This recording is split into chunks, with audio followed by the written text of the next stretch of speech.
Lisa Marie Namphy officially. I run developer relations at Cockroach Labs. I've been a community architect, developer advocate for many, many years in many open source communities, which is how I get to meet wonderful people like Bart. I work as a CNCF ambassador, and I am definitely an ambassador for open source as well as literature, dogs, wine, all kinds of interests. Very, very good. Nice summary. A lot we can unpack there. And what about you, Carlota? Hello, Bart. So nice to see you, especially after this amazing introduction, and very good to meet you too, Lisa. So I'm Carlota. I am a senior product marketing manager in Timescale. So we are like very close to each other, Cockroach in Timescale. So I'm so happy we got to this without talking about databases. Hopefully, no databases today. I am based in California. I believe you are also based in California, Lisa. And I've been working in product marketing for a while now in the industry of databases and cloud native and all this good stuff. That's how I know Bart. That's how I know the community. And before working in tech in this space, I used to work in science as well. So yeah, but I also love other things that it's not all about science, people, and technology, as we're gonna discover today. So I'm very happy to talk to you about books today. All right, good. That being said, Lisa, can you kick us off with a quick summary about your experience with literature and what it means to you? Yeah, it started young, probably before I was born. My mother was always into literature. She was a Fulbright scholar, and then she ended up after Oxford.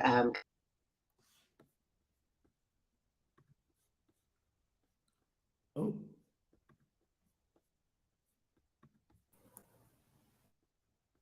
My brothers, when we were born, it was always story time. Every night, we'd gather up on the bed and we'd read the stories. And all of our family stayed in academia for many, many years. We just loved it.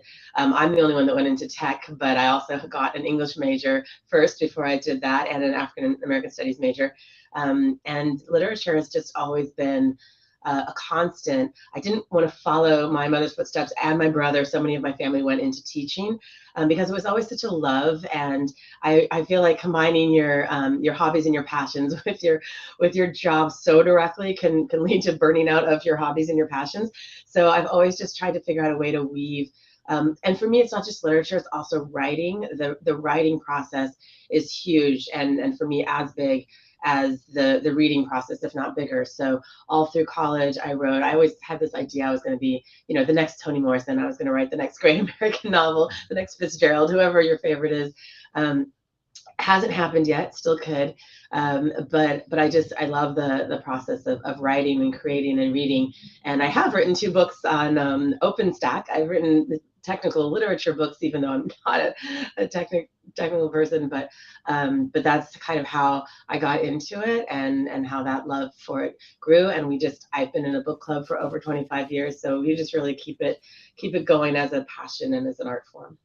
Very, very good. Lots of things there too. Family influences, pursuing it further in university, digging deep into it, but then also maintaining this, constant contact with it, as you said, also through book clubs, and we'll talk about that more later.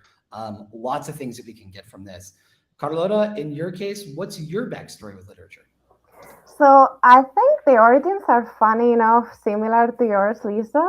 Although I'm very jealous to hear that you could go, or you decided to go to college for it, because that has been kind of, I had to decide if I wanted to do engineering or just literature, and I did the engineering, but I still have the dream to like be able to just pursue, just spend some quiet time only learning about literature for a while. But yeah, so books for me also started with my family or at least it was a really big part of it.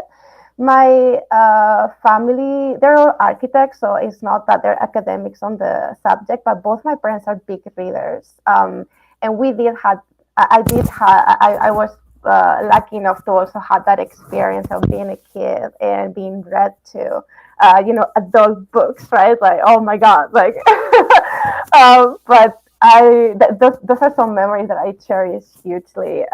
Just being little and being read to, and sharing books with my parents at the same time that I was reading them with myself and just cheating, on them, like, oh my god, I can't wait to read with you, I'm gonna cheat and do this. And also a big part of I think why I was a very avid reader since I was a little girl. And I think a big part of it too was how I grew up. I grew up in a place that I grew up in an island in Spain that now is very popular, but when I was a kid, it was not that popular, and it was a very quiet place the majority of the year. So I spent a lot of time by myself, just being like a complete nerd since I was a kid, just reading. And honestly, I was very lucky. Now I can look back at it and realize how lucky I was to be able to grow up that way, like a beautiful nature place, just by myself, in silence, reading, and just traveling through books. Books were big for me in that sense. I feel that a lot of the world, a lot of what I learned of the world came through books. They opened a lot of horizons for me since I was little, and I learned a lot about ambition and how to dream big and all the things that could be accomplished through them. And also a lot of the loves that I have developed later in my life, I think they started with books. So it's something that I cherish greatly. And also, like you, which I'm very happy to hear, I love writing. I'm sure not as good as you, but writing is something funny. Something funny happens when you write, right? It's like, it's the language of your brain in a way. So when you are able to translate things slowly in words with yourself, I feel that is when you really understand things in a very specific way. So I always journal. It's kind of like a practice that now becomes popular, but I've always done it, and it's a completely private practice that I've always done, and I feel that through that writing is how I exercise my understanding of a lot of things. It's a beautiful thing. Very good. All right. Once again, plenty of stuff that we can see here, and most of all, there's a lot of passion and interest. I will want to comment on a couple of those things in a bit, because also I think, writing being such an important part of reading, I think that's a really cool thing. And, we build this as very much focused on reading, but there's a lot that we can also talk about writing. Lisa, in your case, let's just focus on what's going on right now. What are you reading? What have you read most lately? What would you recommend? Let's focus on things that you're reading right now. Oh, awesome. Okay. I have a stack of books next to me. It's funny because you asked me before who some of my favorite artists are, my favorite writers. And definitely some of my favorite writers are, Toni Morrison. I haven't read this recently, but Beloved is just one of the all-time, like, classic, amazing books. Song of Solomon, I think, is her other just great, great, great work. And then another recent, kind of apropos for those of you in the United States, Ta-Nehisi Coates is just an incredible human being, and he wrote this one, Between the World and Me, as an open letter to his 15-year-old son after the Ferguson trial verdict came out. And he realized he needed to explain to his son why a guilty verdict wasn't delivered, and so this was, of course, before George Floyd's murder, and before a lot of the Black Lives Matter movements were happening. But this is an incredibly important book. And since then, he's such a talented writer. Since then, he's written a novel called The Water Dancer, which is a lot like Beloved in a lot of ways. And that's one of the last novels that I've read, which was really good. There's another book that I read during the pandemic. You can see I've like earmarked it because I thought I wasn't going to write in this one. I was going to give it to someone else. And so I just put like all these sticky notes. I should have just written notes in it.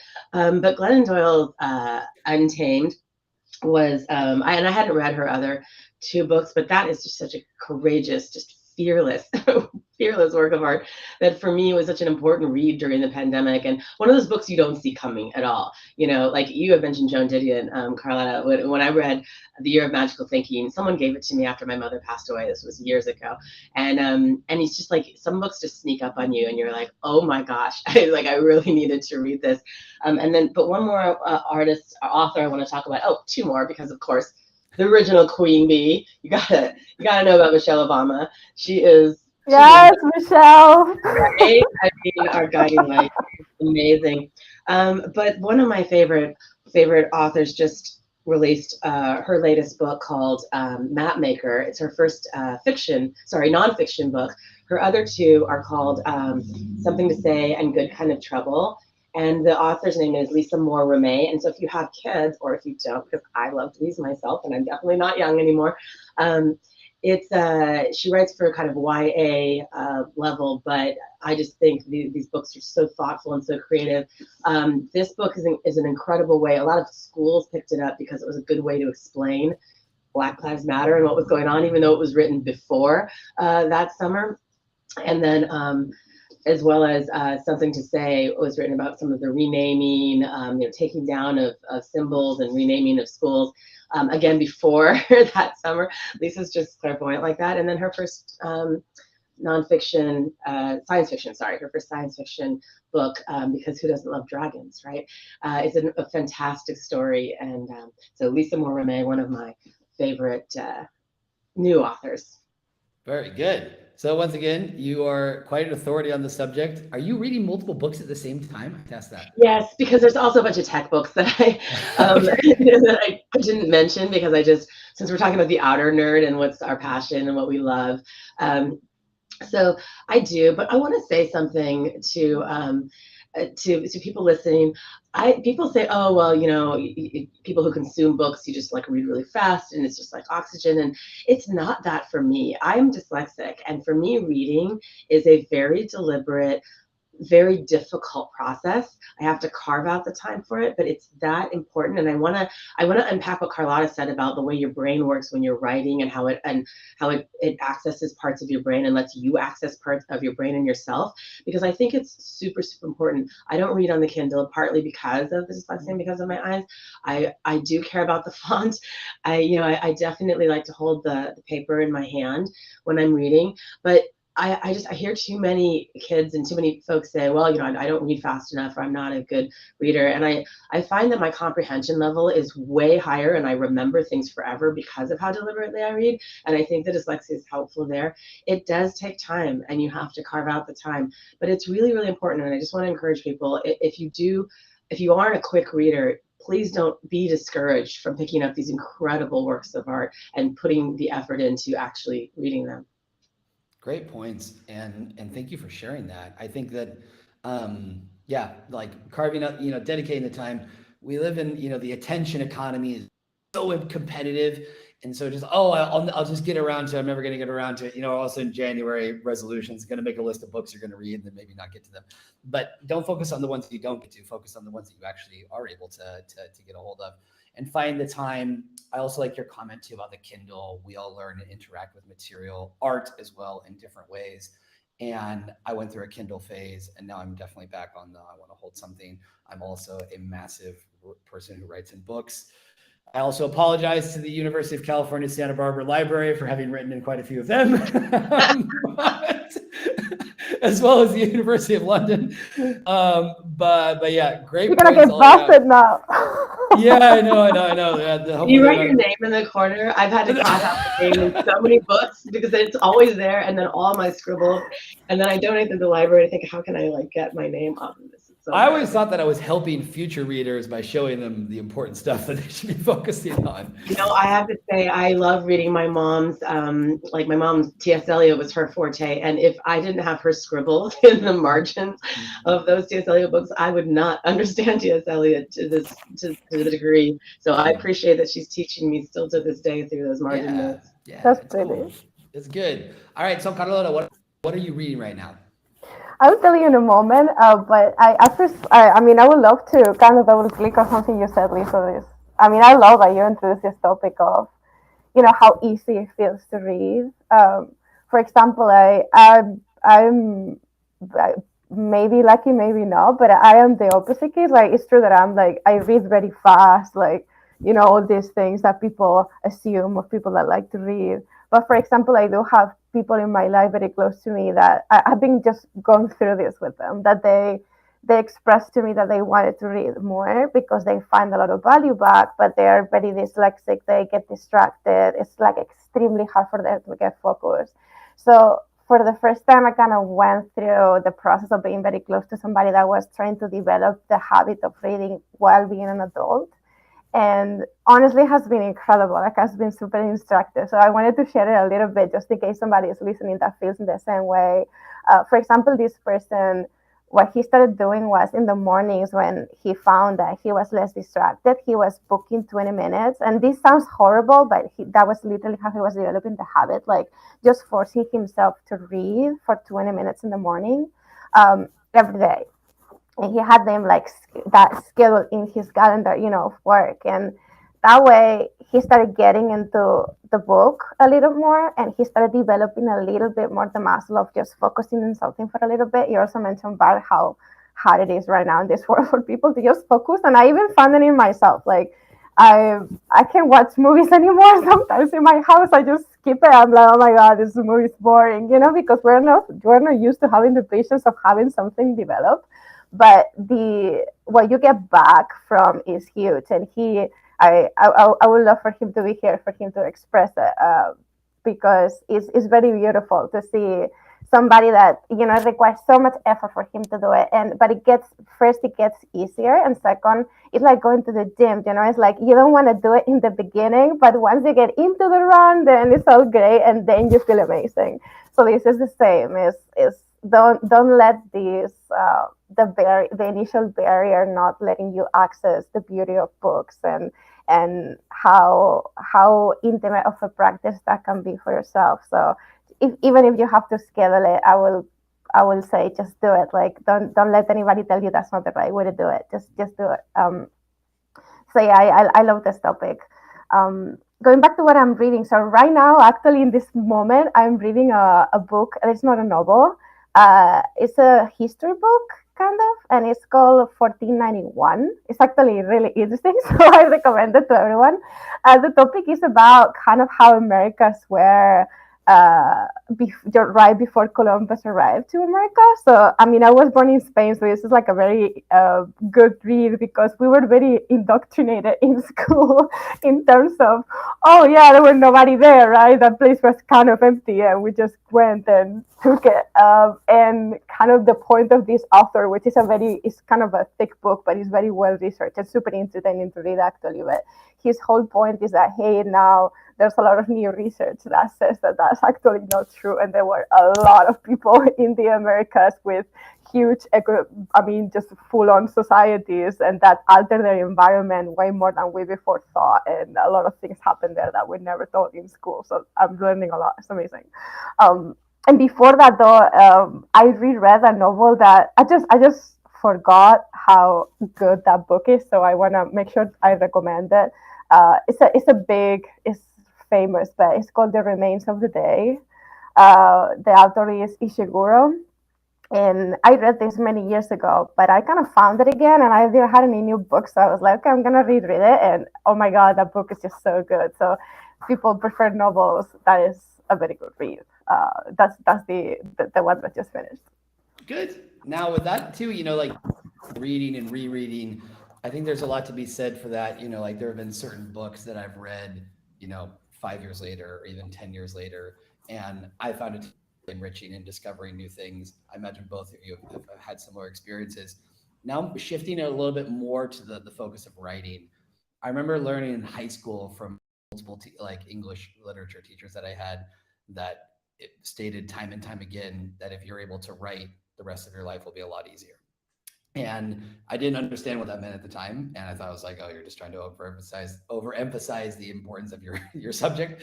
But I really think there's a lot to be said for that in many different ways. And because if you think about it, we write every day. We're constantly writing, and messages, emails, Slack, text, what it doesn't matter. If that are trying to make things visible, we're putting things on Twitter. We're limited to how much we can write, so we have to cram it unless we want to start a thread, et cetera, et cetera. And once again, in the attention economy, so we have to have meaningful words that are authentic and transmit things. In terms of approaching the writing process and things that you've learned over time, Lisa, what are some of the things that you try to employ in your writing, whether it's technical or non-technical, but how do you go about that? And what are some things that might be helpful for other people to know about? Yeah, I journaling is a great way to start, because I think part of the beauty of what writing does is it lets you be your true authentic self, right? And I think integrity it can be at its highest, whether you're writing fiction or nonfiction. I mean, some of the fiction out there is more nonfiction than fiction, right? I mean, or you know what I'm saying, right? You can tell the truth through fiction and science fiction.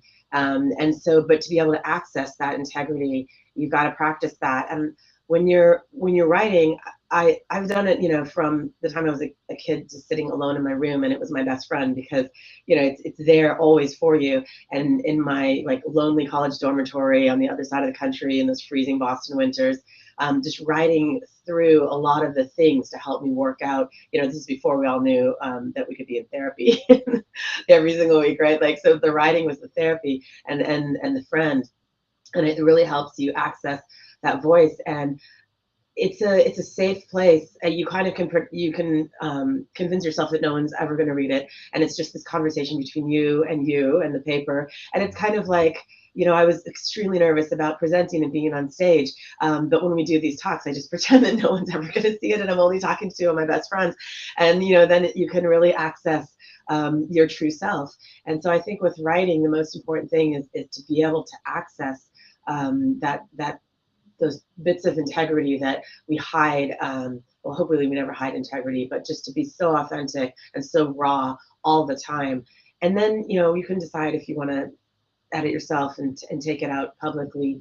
And the other thing you said, writing is communication, and communication is everything. And we're community architects, right? So having good communication skills is the most important thing. And that starts with listening. And this is why I want to talk to Carlota about the science behind all this too, because you probably dug into this. But when you write, there's also a listening process. And maybe you're listening to yourself. Like maybe, you know, we can talk about this like for hours and not and not be 100% clear. But I think that's part of the most important part of it is, you know, feeling like you're being heard, even if that's yourself that's listening to you, I think is super important.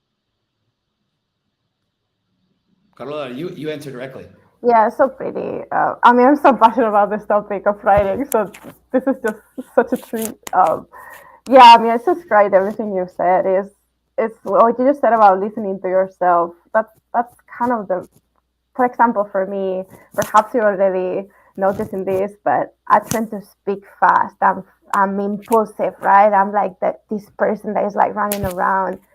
But when you write, though, like you have to be slower, you know? And that process with myself is so valuable because not only that I have to be slower in a moment, it slows my thinking, but I can edit it.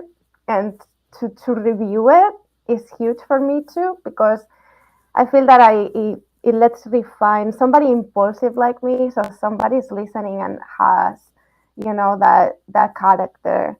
Is I feel that it can be extra valuable because it forces you to get to a speed that perhaps you don't get if you're just living your life and talking and listening and reacting to things very quickly. And the insights you're able to find when you do that are just kind of invaluable. I feel like I would have never understood. I can't understand life if I don't write, if I don't journal, if I don't. And something that is kind of creepy, but it's incredible. Is when you review, if you do journal and you review your old ones, is incredible. It's insane. It's I have to be prepared. I have to prepare myself when I do that. Like this is I only do that when it's like an important moment in life or something that I'm like, okay, I'm ready. I'm ready to do this. I'm gonna do it. I'm gonna spend some time doing this. And you go back and you read. You find yourself in a way that you never did before. There's something that happens when you put yourself into some pages in a way that is frozen in time that way, and you're able to see, you know, the evolution of yourself, how you saw things that you see differently now, or some things never change, and it's quite incredible. It's a very pretty practice in terms of journaling that way. In terms of writing other things that are not perhaps personal that way, I mean, it also what you were saying, Lisa, even like writing, even if you're writing anything like for work, anything that has your name on it is a vulnerability act to the T. Is very uh, if you overthink it, it's overwhelming, because good writing is always honest and it's something you are touching. And the same with art. I mean, I honestly believe this. Like, you can, if you make a song thinking that people are gonna like it, that song is not gonna touch anybody. It has to be for you. It has to be something that touches you. And it's the same when you write. And even if you're writing for work, even if you're writing for anything that has your name on it, it's something that has your name on it. It's huge. You created it. You are standing behind it. So, um, in a way, writing that way is good for bravery. It's like a bravery act. I think that's also valuable, like something powerful about it, to put yourself out there. And you care a lot in the beginning, and then you care less, and then you care less, and then it comes to a point when it's like, you know what, this is who I am. And that there's some confidence that you can take in other places. I feel that comes from that practice of just putting yourself out there. But you mentioned about rituals and things that we do. For example, I am extremely picky, and this applies to my job. This applies to my personal stuff, or when I write just like for fun or anything. I I do need to be that's my only thing. Like, I do need to be uninterrupted, and I was gonna say in silence. In silence is impossible for me because every little thing distracts me. That goes back to our point behind before, right? Of some people think that we are like superhumans that don't require any focus or anything. Yeah, no, it's the opposite. Focus is hard. So, for example, me, if I hear like the slightest sound, or there's like a little fly, I get distracted immediately. So I have to. I usually do it with very loud music, which is perhaps weird to some people, but that's how I do it. I always done it that way since I'm like a teenager. I have certain things that I like, music that I like to listen to, but I'm not listening to it. Mostly it's just so it blocks everything else. And it takes me a little time, which I know exactly how much time it takes me. And then once you're in, I try to not get interrupted for a while. And that's how I find that flow. It's exhausting. It's an exhausting flow, just like everything that you're really focused on. But that's kind of the only way I can do it. So that's why I block my calendar for everybody out there that works with me in Timescale. That's why I do it, because if not, I just cannot have it done. So just find your way, No, very, very good stuff all around. In touching on a point that she mentioned about, vulnerability, the feedback process, anything that your name is on, that there's a sort of, you're in the spotlight, right? How do you deal with that, Lisa? I always take a lot of pride in anything my name is on, or anything I edit for someone else. I do think that it matters. I try to edit my texts and tweets before I hit send. I do think, typos matter. I definitely reread over an email before I hit send. Now, sometimes autocorrect is not your friend, and as you're hitting send, the autocorrect like jumps in at the last minute, and so I get it. It's not always your fault, but it does matter. And I think it's it's part of our brand. And people who say, oh, like, I see typos in my sleep. I'm just one of those people.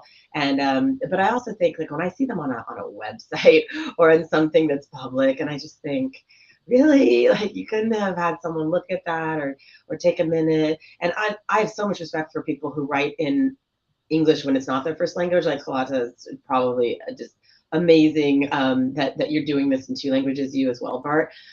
So I get it if English isn't your first language. But there's people you could ask to take a look at it before you hit publish. I do think we should care, and just like we care about, like, if you're missing a front tooth, you're probably going to go get it fixed, right? That's what a typo looks like to me on a website. It looks like somebody smiling with one of their teeth missing. It's just, there's no reason to have anything get in the way of somebody experiencing your content the way you want them to experience it. And there is studies that show that when you're reading through slides and you see a typo, there's a percentage of the population, me included, that gets stuck on that typo and that can't really get past it for your content. And so there's scientific reasons to make sure that there is perfection, if we can strive to that. But even though, it's not even, I do care about the way things are said, but just even stuff as simple as grammatical errors and typos, I think, are super important. then we get into the way something is said. This is why I love writers like Fitzgerald and Toni Morrison and even Ta-Nehisi Coates. You're reading through sentences that make you stop and just say, who writes like that? Like, wow, what a sentence. Like, how did somebody even think of to say it that way? And it's so beautiful. And it just takes you to another place. I'm very moved by that too. So I challenge myself. Twitter was wonderful when it first came out because challenging yourself to say something meaningful in 140 characters or less makes you have, there's triple meaning in every tweet that I put out during like a certain period of my life. Like you challenge yourself to really have a triple entendre in like a simple, small phrase. So I think it's worth the challenge. But let's talk about the brain because Carlota, I know you're a scientist, and I do want to hear more about what because I've always felt this and I've heard it, even to the point where writing with a pencil is a different experience than writing with a keyboard. So I don't know if you've looked into it from a scientist, but I would love to hear more about what it is that's opening up a piece of your brain and what's happening to us when we write or when we read holding a book. I would love to. I can tell you my personal experience with this. My background is in engineering, so I have no idea how the biology of this works. No idea at all. And I would love if somebody from the community that is listening to this can just, I don't know, tell us if there's some good books or good science on this. Because to be honest, I don't think I have seen many research on this. But what you're saying, everybody that writes knows. I mean, I'm sure this is a fascinating stuff. Like I would love if people put some like scanners in the brain and allow you, measure your wavelength, what is happening when you're writing different things and the medium and what is really tapping into because something is going on there. For example, you mentioned the different experiences. When I write something extremely personal, I cannot do it in the computer. Maybe then if I'm arrogant enough that I want to keep it and edit it, I put it back in a computer and I sugarcoat it a little bit and work in that piece there. And then I decide if I want to show it or not show it. But I always start with notebook. There's something there. I honestly think it may have to be with what I was, at least for me, what I was talking about before, like my feeling of the slowness. I feel that the pencil allows me to go even slower, like forces me to do that. And when it's something that personal, I feel that what you mentioned, I think you call it listening to yourself first. I think that's why maybe I can only do it that way because the computer is faster for me. And I feel that process kind of gets a little bit murkier. But yeah, this is also that something that I recommend people to try. If you feel that it's very hard for you to put some, I know people really struggle. Maybe it's easier to say to talk about work. Like I know some people. I'm a product marketing manager, so I deal with a lot of people that are writing stuff for work. I know for some people it's very hard to put a first draft out there, and they very struggle with that. It's like a block they have. Everybody has these blocks. First of all, the only thing that allows you to overcome them, in my experience, is to have that ritual that works for you and that gives you some confidence. So just experiment because it can be as simple as you're not doing it correctly in the sense with yourself, like maybe you're in a very loud place or you're getting distracted constantly or you're doing it in the computer and perhaps first you have to do some like diagrams in a notebook or have an outline. Some people hate having an outline first. For example, I'm not that kind of person. I do it for other people, but I prefer to just roll with it and then structure the story. Just try. Yeah, it's just an experiment. And so what you were saying, Bart, before, I kind of want to, it's such a great topic too, right?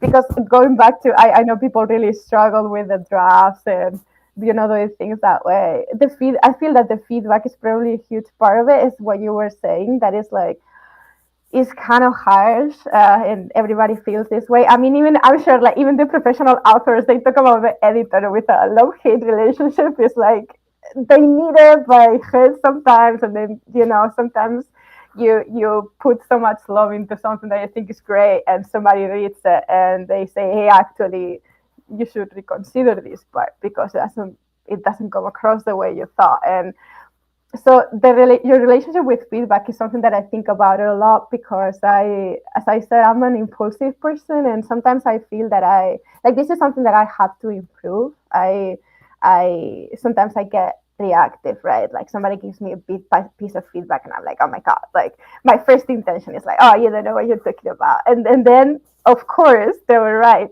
almost all the time, and you have to consider that if you wanna improve. And this applies in everything in life, of course, but in writing is a clear vehicle for that.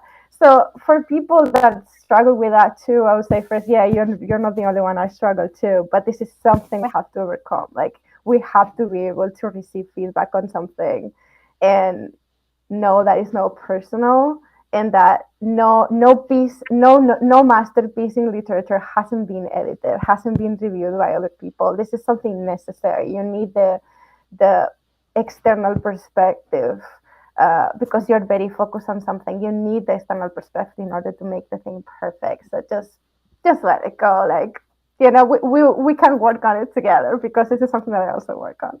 No, but I think it's a good point that while it is an individual process, it becomes collective once others start getting involved. If you're just journaling for the sake of journaling, it's just for you. But even, and like you said, you're still being open and vulnerable to yourself, and give yourself feedback and things of that nature. But I'm someone who has a very thin skin. So I remember getting things proofread and being like, how are you crazy? Or, like Everybody hates it. It's because you get horrible. exposed, because it's like, you realize that you made a mistake that was totally avoidable. And I'm also one of those people that I just want to get things out as quickly as possible and but then over guys, it's always worth taking a second look, getting another person to look at as well and hear what they have to say. What they're saying, they're not saying it to you to try to ruin your day, to help you out. So it's, taking those extra deep breaths before getting started. But to focus more on the collective aspect, now that we've talked about this, obviously both of you have read a lot of books. Some maybe at the same time as others, but I want to touch on specifically your experience, Lisa, of being in book clubs for quite a long time, and what's that shown you about community. Someone who is 100%, community related in everything that you do. How did that start with book clubs, and what are the lessons that you've got from that? Yeah, reading is becoming more communal because it's becoming less. I don't want to say less popular, but it's happening less often. I think that people are actually reading like full books, and so there's so many. Once you start reading something, I mean, think of how many conversations you've had around a book or what are you reading, and there, especially during the pandemic, right? And these things all happened online. We have a book group at work. There's one of the Slack channels that's books. I mean, everywhere you look, you can find a community book group, your local library or just your friends. And I've been invited to be in so many book clubs, I can't do more than the one. But reading and books is always a place where you can find community. For us, we started this. I can share. It's the woman who started it has been very open about the fact that she was recovering. She was drinking, and she was stopping, so she really needed to put something positive in her life to take away from something that was negative that she was getting out of her life. So she started this book group, and it's a bunch of us. We've known each other from Stanford days, because I grew up on the campus because of my mom. They went to Stanford, and then there's other. We all, it turns out, we're all like professional African American women in the book club. It didn't start out that way. We grew together. Our careers grew together. We watched each other's kids grow up and all of that. And but we started this over 25 years ago as a very deliberate, way to put something intellectual and something positive in our lives. And we got people who are incredibly diverse. I was there because what the intellectual, my mom would at least once a year teach us, lead us through one of the texts that's very difficult. We chose texts that benefit from having a discussion, because there's a lot of books you can just read that do not foster, let's just read it. You don't need to really talk about it. But then we challenged ourselves to read books that we did benefit from coming together and from talking about. And a book is, it's a great community organizer, because it reminds you, you're reading stories of places you haven't been, people you've never met, people who are different than you. And it's a great reminder of how diverse the world is and how many stories are out there that you just don't know. And so, next time you're in a room with people organizing a meetup or whatever you're doing, you can look around the room and you you know, because you just like read a book that might be similar to someone's story, or you know that there's a story that's untold there, and that somebody's going through something that you have no idea what they're going through. And it's just a really good reminder to be kind and to be empathetic. So books do that on their own. And then when you can add the community aspect and actually get together and commune over it, you have to have the food, you have to have the wine. But a lot of my friends call it a wine club, but we do discuss the literature. You have to have the communion, right? So you're coming together and you're sharing your lives together, and you, if you're lucky enough to keep it going for 25 years, you've probably got your lifelong friends and family that you'll be with the rest of your life. So I'm lucky that way, but we were deliberate about it. We made an effort, and we had an example. The woman that started it, her mom had been in a book club for 25 years and was still meeting, and she grew up with that in her household. So, we had that example, and we knew we could do it. And now some of their kids are starting their own book club, and it's harder for the younger generation for the reasons we outlined earlier, all the other distractions. And so they're not as successful, but they keep looking at us like, how did you do it? And, we'll go in there and mentor them. And but it's a really special thing. If you can do it, I highly recommend it. Good. That's so inspiring. That's awesome. That's amazing. 25 years. Wow. It's yeah, that's so inspiring. We just rewarded ourselves with a trip to Cabo last December. It's the first time. Yes, we all went, and we did a week in Cabo as our 25th anniversary celebration. So you can, you can take these any direction. Yeah, but I think and all three of us are people that are very much in the community world and seeing, what makes communities work, when do they not work, and just some things that come to mind, a common interest, people solving common problems, people adding value, people sharing and supporting one another. I think it doesn't matter if it's a book club or anything. Like there's these core human elements that are in there, and a sense of belonging. Looking at Maslow's hierarchy of needs, lots of different things that are being covered there. And so the reason why it's worked for as long as it has, and as all the experiences have been there, is because of having those core fundamentals. I think it's a big lesson for anyone who's in the community space of things that need to be kept in mind, that missing some of those ingredients.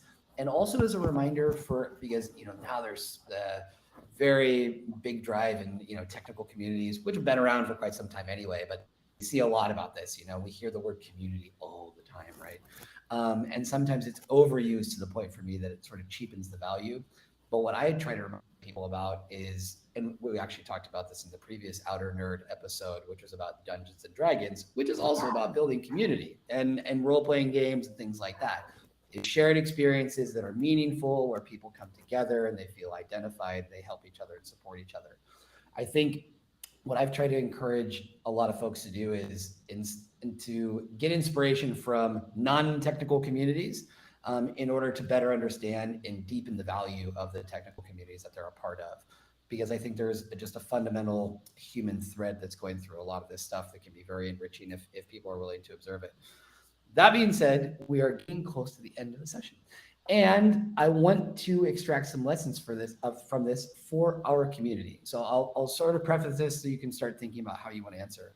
But of all the things that we've talked about, in terms of the many, many lessons, and we could do a 55-part series about this. So, and I'm not worried, there will be a part 2. But of all the things that we've talked about, what do you think are the best lessons that you think that our community, the Data on Kubernetes community, can learn from your experiences with literature? We'll start with you, Carlota. Can be a lot.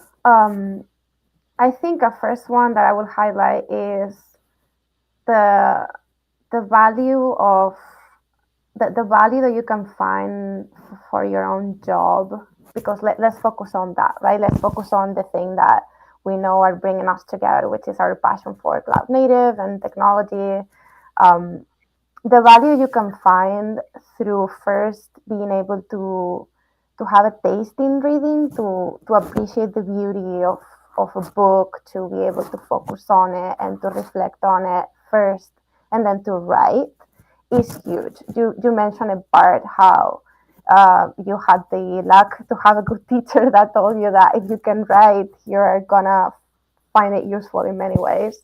In technology, I would say is is even more important. And it doesn't seem like it. This is something that the education people get really is probably not emphasized.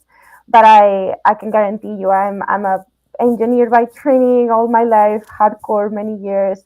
I've seen people extremely talented that since they're not able to express themselves in a way that resonates, they don't get the recognition they deserve. And this is a sad thing, but I want everybody to avoid that. So by practicing writing, and seriously, by practicing reading in a way that is you find the beauty in it, because it's gonna develop a taste for you that then is gonna serve you in many things. You're gonna be able to uh, discern the bullshit to from the people that really know what they're talking about. It's gonna translate in so many ways. So to have that practice, even if it's for a selfish thing of, is really gonna help you in whatever it is you do in technology. I don't mind it, but the hardest, the most abstract is the work you're doing. The most technical the work, the better. The more you're gonna benefit from having a practice that way. I promise you, it's gonna get practical. Very good. And Yeah, Lisa? I think that sums it up really well. If when when you're reading, you're listening, right? You're learning and you're listening. When you're writing, you're communicating, right? So those things are going to give you those skills, those listening skills, which is the most important thing with community, and the communication skills. And I think it also just reminds you to be empathetic. You're listening to stories that you wouldn't have heard. That's what you have to do in community. You're learning to be inclusive of everybody's situation. And I think that the books are the best teacher of that, and the page, the written word is the best teacher of that. So it's essential to our human beings. Very, very That's such a good. great point too that perhaps we haven't mentioned it enough, but I'm really gonna do it because it's worth it. I think you're so right. Like reading makes you open-minded, and I feel that that's something that perhaps our society sometimes lacks a little bit. And maybe we can trace it back to, hey, you have to remember to read, because when you read, you're gonna become a more empathetic, as you said, more open-minded person. You're gonna consider perspectives that you didn't have, and it's just so important in a community, to be a good player in an industry, to be nice to your colleagues, to be a good person. It's important to do that, and I can think of a better vehicle to learn to be sensitive and open-minded and kind than just reading. Yeah, I think it's great too. Also, because in this quick fix, attention economy, we are often blocked from, what they talk about solitude deprivation. And reading can provide that in the sense that it requires you to go very deep on something that you're not getting in a, 30-second TikTok video or a 20-minute episode of a series. And also that one thing that we didn't mention is the creativity in reading, and not just writing, because we give writing a lot of creativity, but there's tons of creativity in reading, because I don't know how it is for you, but when I'm reading a book, I'm visualizing as if I'm directing a film of what I'm reading, obviously more so in the sense of a novel, but if it's historical, I can try to put myself in that situation. So I think those different elements are really good for working different muscles in your brain. And then also, as I said numerous times, the importance of empathy. And as Lisa mentioned too, being inclusive and understanding that someone comes from a different position, a different background, and read between the lines is a cliche, but I think it does apply there. Wow, this is a wonderful conversation, and now I want to go read a book, but I got a bunch of calls for the rest of the day. Me too. And you're just starting your day because I'm 9 hours ahead of you. So, yeah, this It was was a good great. start. It was a good start. This was so good, and I think we can maybe what we can try to do next is choose a specific book that we've all read, or we could read it together, and find and use that as a launch pad for a conversation. And once again, find these links. I think we did a very good job of linking this world to a lot of different things, and I'm very happy about this. So thank you for being a part of it. This is really good, and look forward to seeing you in Slack. Keep reading, folks. If you're really hungry to read something quick and easy, the DOK research report is out there waiting for you to consume it. Only 15 I read it. pages. Yeah, I'm sure you did. Gripping. It's gripping. Reading, Good. keep writing. Yes. And one big takeaway for me on that, too, is journaling. I'm quite sporadic and stuff like that, but And also, you know, we talked about this a bit too. It's one thing to write down with pen and paper. It's another thing to do it digitally. Yes, it's faster on a computer, but I think there is something meaningful about doing it on pen and paper and the Deliberate. the pace. Yeah. All right. Thank you very much, folks. And we look forward to seeing you soon. Take care. Thank you.